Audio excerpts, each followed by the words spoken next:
Good morning सर्वांना. आता माझी देवपूजा झाली होती. आता भाजीपाला आणला होता तो निवडत होते. मी फ्रीजमध्ये भाजीपाला ठेवत नाही. म्हणजे आलू, टोमॅटो ह्या वस्तू मी फ्रीजमध्ये ठेवत नाही. टोमॅटो गारेजल्यासारखे होतात त्यामुळे फ्रीजमध्ये ठेवत नाही.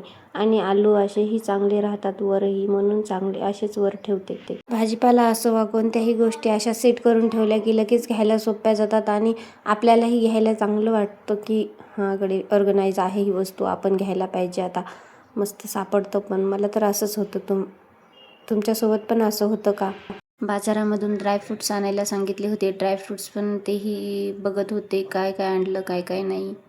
सर्व काही आणलं होतं. तेही एका डब्यात भरून ठेवायचं होतं. डब्यात कसं काही पहिलं सामान असतं तेही काढून स्वच्छ करून डब्बा त्यात ते म्हणजे आणलेलं डिंकाच्या लाडूचं सामान ठेवलं.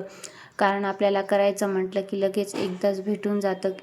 असं छोटं मोठं काम लगेच आवरून ठेवलं ना लगेच आपल्याला सापडतं पण आणि सोपं पण जातं. काही करायचं म्हटलं की आपण इथं ठेवलं हे लगेच क्लिक होतं आणि आपण घेऊन लगेच करायला लागतो. या आणखी एक पालक वगैरे निसून ठेवली, कारण लगेच भाजी करायची म्हटले की कंटाळा येतो पालक निसत बसायचा. त्यामुळे असं निसून ठेवलेले असले की हातात घेऊन लगेच भाजी करता येते. माझं तर असंच असतं. लगे भाजीपाला आणला की निवडून ठेवते, कारण नंतर निवडायचा खूप कंटाळाही येतो. आईने आणले होतं कंटेनर मला. मग त्यात बेसनचं पीठ भरून ठेवलं. बेसनचं पीठसुद्धा आईनेच आणलं होतं.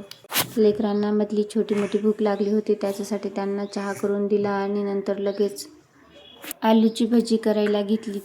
असे लेकरांना खूप आवडतात. तुम्हीही करून बघा आणि सांगा कसे झालेत ते. खूप छान लागतात. माझ्या तर लेकरांना खूप आवडतात.